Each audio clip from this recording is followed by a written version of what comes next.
খালেদা জিয়ার বিরুদ্ধে করা নাইকো দুর্নীতি মামলার কার্যক্রম স্থগিত করেছেন হাইকোর্ট।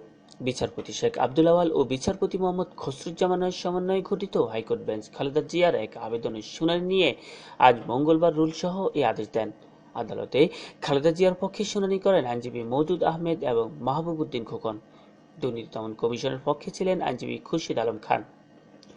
কানাডার কোম্পানি নাইকোর সঙ্গে অস্বচ্ছ চুক্তির মাধ্যমে রাষ্ট্রের বিপুল পরিমাণ আর্থিক ক্ষতিসাধন ও দুর্নীতির অভিযোগে 2007 সালের 9 ডিসেম্বর খালেদা জিয়া সহ 5 জনের বিরুদ্ধে মামলা করে দুদক। 2008 সালের 5 মে এই মামলায় খালেদা জিয়া সহ 11 জনের বিরুদ্ধে আদালতে অভিযোগপত্র দাখিল করা হয়। অভিযোগপত্রে প্রায় 13,777 কোটি টাকা রাষ্ট্রীয় ক্ষতির অভিযোগ আনা হয়। মুস্তফা শরীফ ফরহাদ, নিউজ চ্যানেল 24, ঢাকা।